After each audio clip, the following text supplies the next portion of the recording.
what were you doing, like in your training, on your path to GM, that you would never advise anybody to do? Like, what were those things? Just going to range, like setting up a little drill or a mini stage and just shooting it. Shoot it. Oh man, I messed that up. We'll do it again. I messed it up. I'll do it again. Oh, I messed that up. Do it again. Eventually get it kind of straight, and then like, but what we really didn't was building a habit to fail. When we had classes in session, right? I had an Army class in session. I would go like every day to the other range. Sometimes I'd go in the morning because as a PI for marksmanship, all I had to do was be standing. I didn't have to open the range. And I was just like, be here at 9 to talk to people. Sometimes at like 9:01 seconds, I'm sliding in front of the bleachers like, hey, you guys, let's talk about this combat marksmanship, right? Because I would go to that other range and shoot before class and after class if I could or whatever. But the ammo guys started figuring this out. Like, hey, so you're shooting off post, right? Like, yeah, like, hey, take some ammo. Like, just bring brass back. Cool. Okay. It came in like 500 round flags. Like, that's what they gave me. Like, that's how much I shot that afternoon. Wow. It got to where they would give me a 7.62 ammo can, like with loose pack. There's 2,000 rounds. I shot 2,000 rounds in an afternoon. And this, I'm talking like hour and a half, dude. Like, I didn't get anything out of that. Other than that's what I was going to say. So that's a lot of shooting, but what are you getting out of it? A Glock 34 gets really hot if you have that much ammo. Like when it's that hot, you can't hold on to it. Put the gun in the ice chest while you load mags. That's what I got out of that. So wow. The biggest leap I made in shooting came in like late 07. I did a contract job. So I was doing that every afternoon, right? I kind of got into like, that was my gig. That was my USPSA fix, right? There's probably some value in it. I mean, you're learning. There's education through exposure for sure. That's my point. That's the thing, but like really like, what'd you get out of it, So those were wasteful events and even like printed bad stuff on the hard drive. So I go out of town for like a month to do a contract training thing, and I was going to be shooting, but it's just like demos and helping people. I wasn't going to be able to do my USPSA things. Like, damn, I'm not going to do that. I made some little scaled down cardboard targets, and like you couldn't buy them then. Now you can go to Ben Steger Pro Shop, some other places you can buy those things, right? I've got Ben's targets. Awesome, right? So I set like an array up, a couple different arrays up in my hotel room. So it'd be on the range all day, come back, and like I would do this dry fire thing for 10 or 15 minutes, then take a shower and go have dinner, every night for 30 days. But it was like, a 3-target array right here, a couple pieces of steel over on this wall, some other stuff over there. So I figured out I was shooting a Glock 35 in limited and training with the 34 because all the 9mm, right?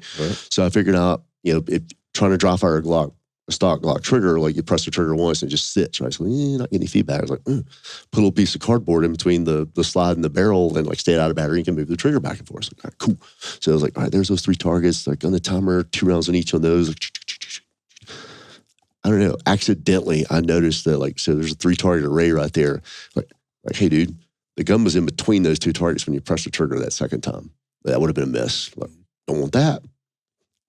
Want feedback. Like we all want to like, hey, I did it right. And usually when we go shoot, it's like after you're done shooting, the target tells you if you did it right? Yep. So accidentally in that hotel room, the sights told me I did it wrong. Like, ooh, hey, I don't want that.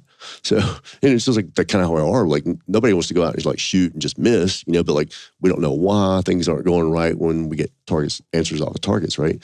So I accidentally stumbled into that. I was like, ooh, okay, cool. So now it's like, definitely getting, triggering it twice in that target, and that started seeing, like, hey, I can see details now. Like, not only could I see, like, I pressed it twice and it was in there. Like, one time it was in the middle, one time it was in high to the right. It was like, there's alpha and delta, right? You're able to diagnose. Yeah, I was like, so like, that ain't what I want. Like, if I believe, like, if we have an intention kind of set when we're training, we get there and we're seeing, we're feeding information into this thing. This thing controls all this stuff, like I want to, and like, this thing like engage, a lot of the physical stuff starts happening. So I started seeing that. I was like, hey, I definitely don't want an alpha mic. Like, oh, we don't really want an alpha delta either. Like, hey, there's 2 alpha, 2 alpha, 2 alpha. So I would do that, like kind of mini stage stuff. I was getting answers off the sites. I built a habit, and just a little bit of 10 to 15. My prior dry fire stuff would be like 2 hours. This was 10 minutes, but getting good feedback. At the end of that trip, I came back home. The Alabama State match was at my home club that weekend. And back then, there wasn't practice score. It was like mail-in registration. Well, the match was full. I showed up, the day of and go up to the match director. It was my home club. I shot there every weekend or one weekend a month. I'm like, hey, man, can I shoot? Can you get me in? Yeah. So he's like, yeah, sure. I was a B-class limited shooter. I won B-class limited, was 5th overall limited at the state match. Wow. And back in the day, it was like open and limited was where all the heat was. Some people production was starting to gain some traction, but so I was like, that was a big deal, and I went from like a mid-pack shooter to like for club matches, and it was either like first or second. So this is no live fire for 30 days, only your 15 minutes a night in the hotel, or 15 minutes in the morning, 15 minutes a night, I forgot what you said there, in the hotel room dry firing.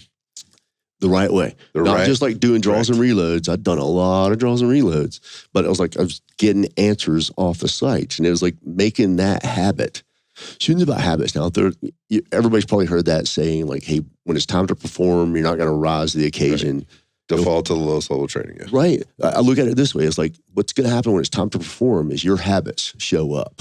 And doing that was an easy thing. Like, humans are super adaptive, Doesn't take 10,000 times to learn how to do something new. It was like, matters how you go about putting in the effort, But just that little easy effort, like, produced some serious habits that translated, So that was huge. It's huge. And I can't emphasize that enough to people. Like, if you want to be better at shooting, like, shooting's way more visual than it is physical, and like in dry fire, especially when you know the game, like, you can develop almost every habit and skill set, develop it as a habit, and even refine it to whatever level you want to in dry fire. There's only like 2 things you got to do live to experience, like the amount of recoil the gun transmits to you. What does that feel like? Right. So your body has to adapt to that to know how it's going to react to it. And then some of the time stuff, like in the go fast stuff, the eyes are significantly faster than the gun can operate.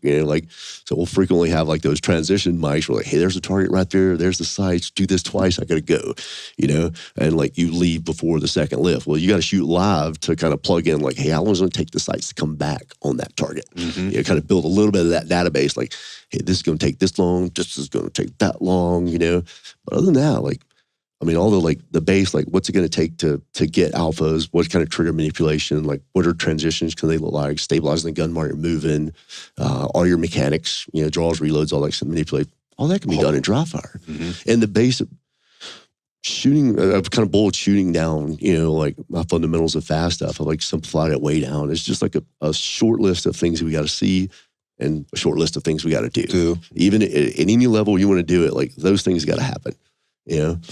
How fast those things are happening or how well those things are happening, like, it's still just those just few things, Dry fire is a great way to kind of plug those in. So I'm listening to you talk. I mean, and what I hear you doing is you're simplifying the process, right? And you recognize, like, I could do less time, just be more intentional. Yeah. I'll pick more things up, and then that translates over to practical application when there is ammo in the gun, right? And we're actually doing the thing. At what stage? So you'd already been instructing people, right?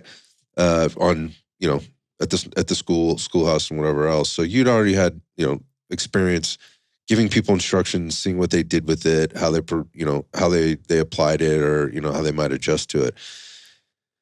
I'm wondering if during this time while you're going through this process, if you recognize, like, all the mistakes that you would have gone back and changed then, when you were in that schoolhouse, or actually you're still instructing.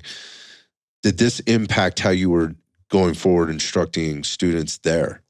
Yeah, in the Army. It was a lot of, like, the learning lessons were like a longer road for me. I talk about, like, adult learning. Like, I've always had to learn things, like, by doing it and figuring it out. Like, I've had really good people, like, explain things to me. Like, it's like, that's it. I just have to do it and mess it up a lot of times. So, like, it's like, oh, that's what you're talking about. But I learned a lot about shooting after I was kind of at my peak as a shooter. Like, say 2013-ish, where, like, a lot of light bulb things started going off for me, and they were more like observation stuff, just like not from doing it, but just like seeing it. Like, all of a sudden, it's like, wait a minute, what is that? Like, that caught my eye. You, like, dig into that a little bit more, like watching either, like, videos or seeing other people do stuff. Oh, so videos of yourself? Yeah, or like the first thing, really, I don't know if it's the first thing, but the first memory I remember of like kind of getting a little bit more analytical on that stuff. I saw a picture that a guy that was a still taken out of a video, and it looked like I was doing something weird. It's like, do I do that? Oh, right. So now, next time I go shoot, I'm like thinking about that. Like, this thing's engaged. Like, I'm not doing that. but that's what's going on, you know? Right. And then I start just doing more of that, like watching other people and like in class stuff frequently, kind of, you know, in some of the early install stuff, like I do a shooter and observer thing. Like, all right, as a shooter, here's what else out there in front of you for you to see, you know, and it's more, you see this stuff, you know, get the interface kind of going more so than what's happening out there. And then as an observer, it's like, hey, why don't you look at these things? Like, how's the gun behaving? How's it recovering? Like, and it like can kind of help that, like when you have the gun in your hands, like now you got a little bit of that, like a little more like, hey, we're gonna be thinking about this thing. This is gonna be engaged while we're doing the shooting. That, I don't know, for me, it's got to kind of starts coming together a little bit faster. Yeah, there's stuff happening in the background that you don't have to think about, and it's kind of automatic. It's on autopilot. So that once it's on autopilot, it opens up more bandwidth for you to see and maybe pick up more things. Yeah.